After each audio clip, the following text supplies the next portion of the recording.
한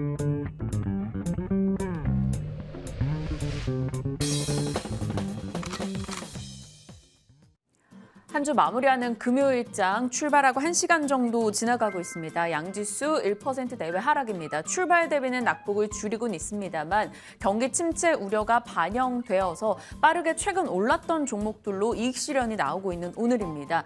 이러한 시장 분위기 반영해서 어떤 전략 필요할지 유영화 과장과 함께합니다. 과장님 어서 오세요. 네, 안녕하세요. 네, 시장 분위기 머니맵을 통해서 보시면 명확하게 보이죠. 오늘은 확고히 하락이 우세한 상황입니다. 일단 SK하이닉스는 지금 52주 신저가 다시 한번 기록하는 모습 나오고 있고요. 미국에서도 계속 전기차나 자동차 쪽 분위기 좋지 않은 가운데 국내 2차 전지주 지수와 연동되는 섹터들 같이 부진한 흐름 포착됩니다. LG 엔솔화학, 삼성 SDI 등 오늘 밀리고 있죠.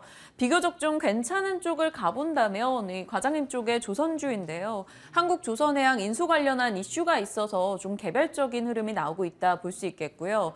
오늘 한국전력, 한국가스공사, 유틸리티 쪽의 분위기 훨씬 더 좋게 진행이 되고 있습니다. 일단 도시가스 관련주들의 급등세에 포착이 되는데 일단 한파와 관련해서도 영향이 있을 거고요. 경기 방어적 sek터 매력도 작용이 되는 겁니다. 전반적으로는 하락이 우세한 오늘장 어떻게 바라봐야 될지 전략 챙기겠습니다.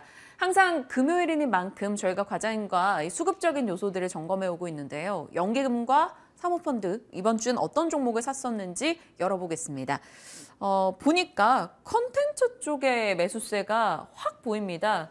이 펜엔터나 사마네트웍스, 키스트, CJ E&M, 스튜디오 드래곤, 콘텐트리 중앙 이렇게 매수가 나오는 종목들 한 섹터 내에서 정말 많이 들어가 있는데 오늘장에선 또 다 내린단 말이죠.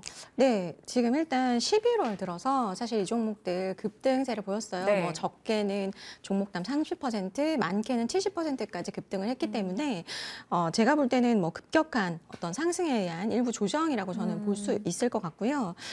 대작 드라마들은 단순히 지금 현재 어떤 기대감이 아니라 실제 높은 시청률을 보여주고 있고 또 글로벌 그 OTT 쪽에서의 어떤 순위로 이 실력을 증명을 하고 있거든요, 인기를. 그렇기 때문에 제가 볼 때는 이거는 지금 어떤 매년 있었던 11월의 어떤 섹터의 상승이라기보다는 어쨌든 구조적인 성장이 좀 있는 것이 아닌가라고 보여지고요.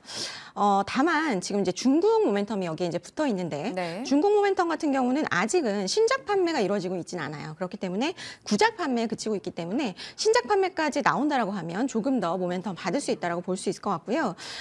지금 연말에 올해 최대 기대작들이 또 모여져 있습니다. 12월 21일에는 카지노, 최민식 씨 주연의 카지노라는 드라마도 지금 방영 예정이 있기 때문에 이런 부분들이 계속해서 좀 기대감을 확산을 시키고 있지만 제가 볼 때는 드라마 같은 경우는 지금 최근에 공급하는 플랫폼 계속해서 확대하고 있어요. 그런 부분도 저는 꽤 중요한 모멘텀으로 생각을 하시면 좋을 것 같고요. 영화도 이제는 코로나 영향권에서 계속 벗어나면서 매년도 기대작들이 내년에도 지금 개봉을 앞두고 있기 때문에 또 최근에 아바타가 좀 난리잖아요. 네.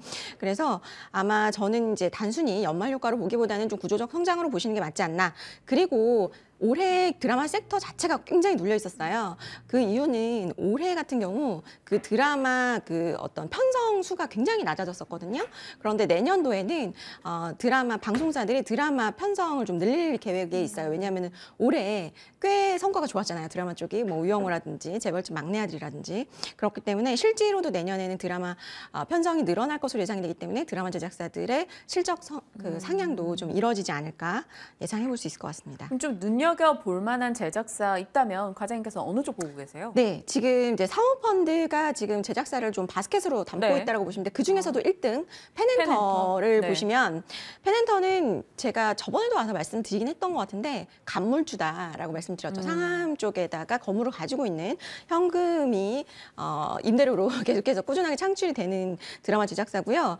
이 회사는 이제 올해는 한 편밖에 거의 이제 못했어요. 근데 내년에는 웹툰과 웹소설을 기반해서 5편의 신작이 대기 중이에요. 그렇기 때문에 내년도 상당히 기대해 볼 만한 저는 이제 드라마 제작사라고 보고 있고요. 네. 그런데 이제 이 부분, 웹툰과 웹소설을 기반한 어떤 작품으로 5편을 내는 게 뭐가 중요하냐라고 생각하실 수 있잖아요. 근데 웹소설, 웹툰 기반을 하면 재미는 어느 정도 스토리가 보장이 되기 때문에 네. 흥행의 보장성이 좀 높아요. 그러다 보니까 기관 쪽에서는 이 부분이 시장에서도 부각이 되면서 기관 수급이 이어지고 있다라고 보여지고요. 특히나 이제 지금 이 회사가 연간 5편 정도 제작을 이제 아까 한다고 말씀드렸는데 여전히 시총은 1,000억 원대니까 좀 밸류의 매력도 있다라고 보는 것 같습니다. 네, 좋습니다. 펜엔터 좀 지켜볼게요. 사실 10월부터 해서 꾸준히 올라왔고요. 지금은 오늘장은 한 2% 정도 빠지고 있습니다만 말씀 주신 대로 내년의 스토리를 저희가 감안했을 때 눈여겨보면서 대응해 가겠습니다. 자, 중국 리오프닝 관련주들도 앞서 수급적인 요인에서 좀 교집합들이 보이고 있거든요. 이들 종목군도 뭐 기대감을 좀 확산시킬 수 있을까요? 아니면 이익을 좀 챙겨야 될까요? 일단 중국 리오프닝 관련주는 지금 1차 랠리 일단 마치고 급격하게 이제 공매도 커버 들어오고 기관들이 채울 만큼 좀 채워놓고 네. 1차 랠리를 마치고 좀 숨고리 하고 있는 중인데 금주에 홍콩이 해외 입국자 자체 모니터링 정책도 폐지를 했고요.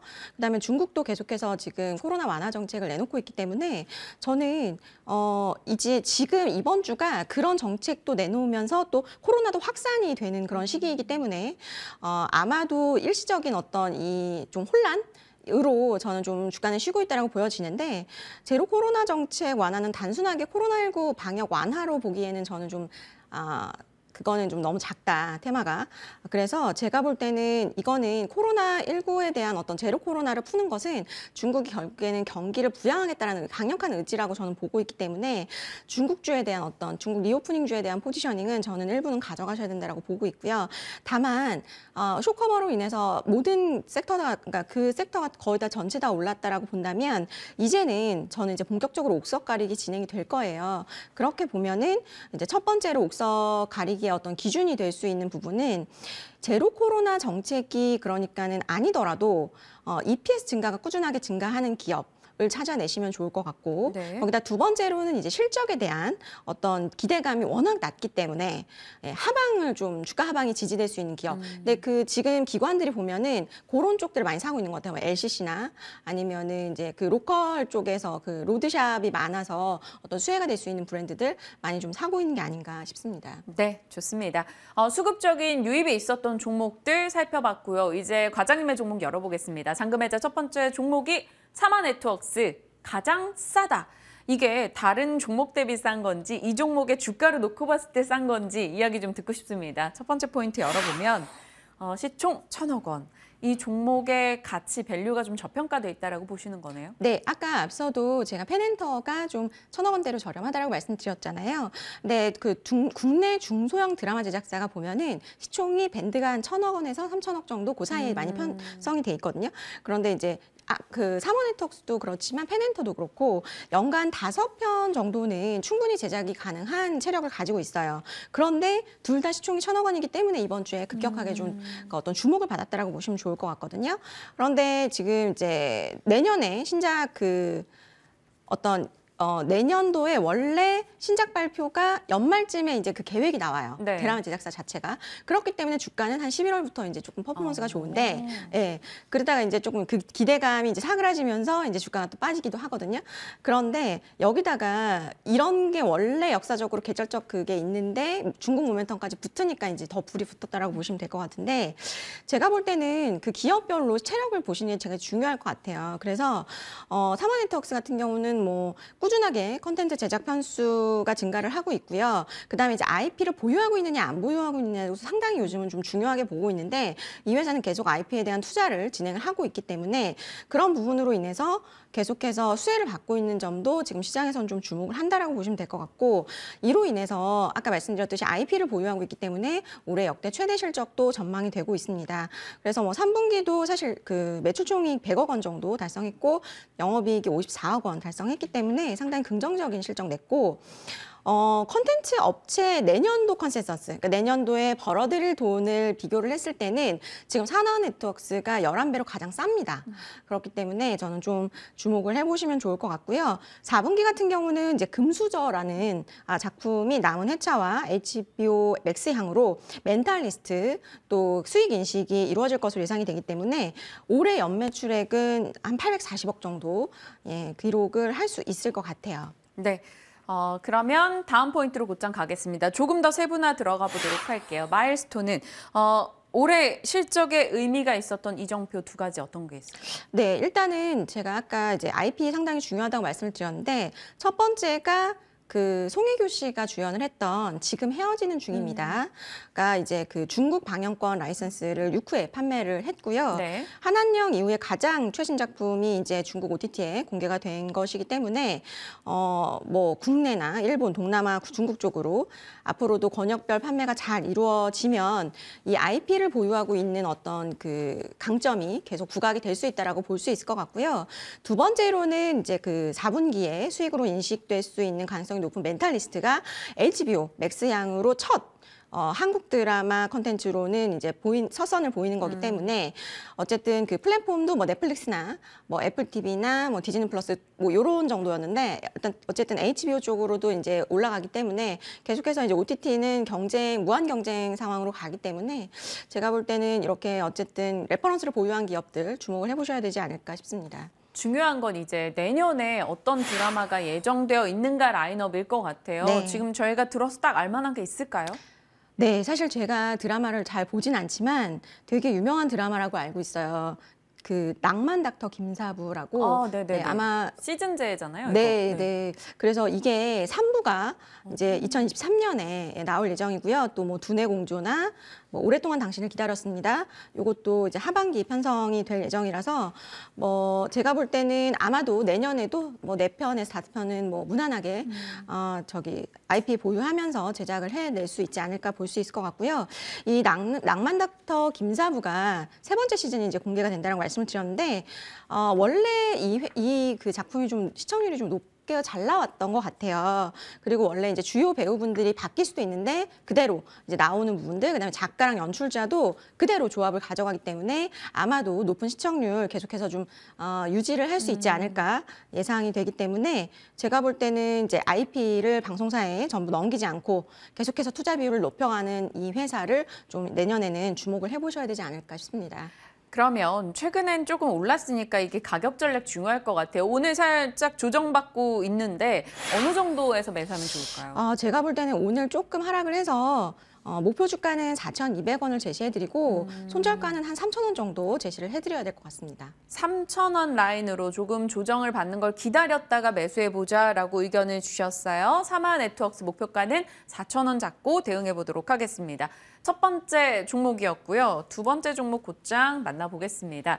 저는 이 종목은 좀 약해요. 제가 술을 잘 안 해가지고. 그러시군요. 네, 2대1에서 2대2. 네. 이게 무슨 의미일까요? 사진을 보시면 네. 명확하게 아실 수 어떤 있는데 사진? 이제 그 원래 하이트진로하고 롯데칠성하고 이제 소주 쪽에서의 어떤 경쟁 구도인데 네. 이쪽 이제 왼쪽이 이제 하이트진로의 네. 소주 브랜드고요. 이쪽 오른쪽이 이제 롯데칠성이에요. 근데 원래는 하이트진로 같은 경우는 참이슬과 진로로 이제 다양한 연령층을 공략을 하면서 그 점유율을 확대해 왔는데 롯데칠성 같은 경우는 사실 세로가 8월에 나오기 전에는 처음처럼 하나였어요. 그래서 하나 2대 라인업이 1이라고. 추가된 거군요. 예, 네. 그래서 2대 1이라고 제가 말씀을 드렸고 그런데 저는 MZ 끝자락에 붙어 있는 세대이긴 한데 요 세로 소주가 꽤 인기가 있더라고요. 그래서 올해 8월에 출시됐어요. 네. 그런데 꽤 많은 인기를 지금 얻고 있는데 인기 비결이 뭐죠? 네, 일단 MZ 세대들을 공략을 하려면 뭔가 좀 스토리를 미리 좀 만들어야 되는 게 있는데 맞아요. 그거를 유튜브를 이용해서 좀 공략을 잘했어요. 유튜브 보시면 세로 구미라는 요 지금 그 영상이 있는데 요게 세로와 구미호의 조합어예요. 세로 구미가. 그리고 이분이 되게 재밌는 게 소주 브랜드의 어떤 홍보대사인 거잖아요. 네네네. 그런데 이분이 간담회 전문 구미호예요. 의사이고 의사인데 구미호인 거예요. 그래서 지금 소주를 따라 먹고 있는 모습이 보이시죠? 네. 좀 재밌어요. 5분짜리 영상인데 요게 2개월 만에 조회수가 850만 회까지 850만. 올라갔어요. 예. 근데 어떤 이런 재미 요소를 통해서 MZ세대들한테 어필을 했고 실제로 MZ세대들은 조금 그 소주의 맛이 좀 너무 강한 거를 거부감이 있잖아요. 맞아요. 예, 근데 그거를 제가 볼 때는 제가 실제로 좀 마셔봤거든요. 근데 이 기존의 어떤 참이슬이나 처음처럼보다는 훨씬 좀 순하고 좀 원래 소주를 좋아하시던 분들은 좀 닝닝하다라고 느낄 정도의 어떤 그런 정도라고 보시면 될 것 같아요. 근데 이제 MZ세대들은 좀 깔끔한 맛을 좋아하기 때문에 그 맛을 저는 좀 타겟으로 해서 공략을 했다라고 보시면 좋을 것 같고요.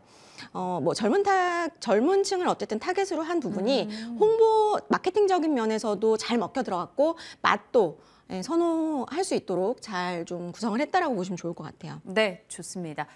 그렇다면 두 번째 포인트는 뭐였지? 저도 오늘 이거 한번 시도해 봐야겠다. 새로 생각이 드는데 주말이기도 하고요. 네. 두 번째 제로의 시대. 뭐 요즘에 제로 탄산 이런 거 유행하잖아요. 그거일까요? 맞아요. 그러니까 세로가 나오기 전에도 사실 올해 이제 여름 성수기였던 여름에 제로 탄산이 상당히 인기를 끌면서 롯데칠성이 사실 실적을 좋게 거두었는데요. 내년도 사실 그 컨센이 상향되는 기업이 지금 사실 많지 않습니다. 그런데 동사 영업이익 컨센 계속해서 좀 상향되고 있어요. 그래서 여의도에서 주목하고 실제로 있고요. 저는 2023년은 세로와 제로가 이 롯데칠성의 주가를 이끌 것이라고 보여지는데 먼저 탄산 쪽은 기존의 펩시나 칠성사이다 제품과 그다음에 이제 그 아까 말씀드렸던 세로가 제가 볼 때는 실적 성장을 좀 견인할 수 있을 것 같아요. 그래서 좀 주목을 해보시면 좋을 것 같고, 주류 쪽 같은 경우는 이제 맥주 공장이 BP 수준의 가동률을 지금 달성을 하면서 맥주 카테고리 쪽에서의 흑자 전환도 지금 예상이 되고 있는 상황이기 때문에 주목을 해보시면 좋을 것 같고, 그래도 어쨌든 이 회사가 음식료 기업이기 때문에 아무래도 원자재의 어떤 상승이 없다라는 가정하에서 주류 부분의 마진 개선을 계속해서 좀 보여준다라고 한다면 네. 제가 볼 때는 올해보다는 내년 매출 성장, 실적 성장 다 이뤄낼 수 있을 것으로 보여지고요. 앞서 말씀드린 대로 제일 제가 기대하는 부분은 소주의 신제품 세로가 빠른 성장을 보여주고 있는 부분이라고 보시면 좋을 것 같아요. 일단 그 내년에 연간 800억 원 정도의 세로 판매가 지금 예상이 되고 있는데 저는 지금 여의도에서도 그렇고 아마도 이거보다는 좀 높지 않을까라는 예상을 많이 하고 있어요. 왜냐하면 이게 지금 이 주류 같은 경우는 판매 경로가 두 개예요. 업장 판매가 있고 가정용 판매가 있어요. 우리 네. 생각하는 뭐 그 편의점 같은 곳에서. 근데 지금 편의점 같은 곳은 굉장히 지금 많이 점유를 늘려가고 있는데 네. 사실은 이 시장은 업장이 더 커요. 훨씬 더 크고 업장 쪽에서 인기가 얻어야 정말 이제 인기가 올라왔다라고 생각을 하거든요. 근데 업장 쪽에서는 올해 굉장히 낮습니다. 아직 점유율 뭐 10%밖에 안 되기 때문에 내년도에 점유율 업사이드가 저는 있다라고 보고 있어서 내년도 저는 좀 주목해 보실 만한 어떤 음식료주로 롯데칠성을 좀 주목해 보시는 것을 좀 말씀을 드리고 싶고요. 네. 지금 현재 시가총액이 1조 8천억이에요. 그런데 이제 내년도 영업이익이 지금 증권사별로 좀 다르긴 하지만 최소 2,500억에서 2,700억 원까지 예상이 되고 있고 세로 판매가 어느 정도 올라가느냐에 따라서 제가 볼 때는 이것도 업사이드가 좀 있다라고 보기 때문에 분기별로 나오는 실적 체크해 보시면서 대응을 하시면 좋을 것 같고 저는 되게 중요한 게 지금 섹터가 되게 중요할 것 같아요. 섹터의 선정이 저는 내년도에 지금 수익률을 많이 가르실 것 같은데 오늘 말씀 주신 두 종목 다 약간 경기와 좀 동떨어져 있는 네, 맞아요. 종목들이구나라는 생각을 제가 하고 있었거든요. 네, 앞에는 사실 그 금리하고 별로 크게 상관이 없는 쪽, 그다음에 두 쪽에는 내년에 경기 침체가 온다면 경기 방어주적인 성격의 음식료 중에서 하나를 담아가시는 게 어떨까라고 생각을 해서 갖고 온 거고 그 중에서도 실적이 성장되니까 좀 담아놓으시면 좋지 않을까 말씀을 드리고 싶습니다. 그러면 이 종목 역시나 이 4분기에 좀 힘을 냈습니다. 롯데칠성. 말씀 주신 그 신제품 영향이 분명 있을 것 같기는 한데 그러면 내년도를 생각했을 때 저희가 수익 관점에서 좀 종목 전략을 짜보면요. 네, 일단 뭐 목표 주가라고 말씀을 드리면 19만 5천 원 1차로 말씀을 드리겠고요. 손절가는 15만 원을 말씀을 드리도록 하겠습니다. 네, 알겠습니다. 섹터 선정이 지금 중요한 시점이다라고 말씀해 주셨고 경기 영향을 좀 덜 탈 수 있는 종목 두 개에 대한 이야기 나눠봤습니다. 오늘 유영화 과장님과 전략 세워봤네요. 고맙습니다. 감사합니다.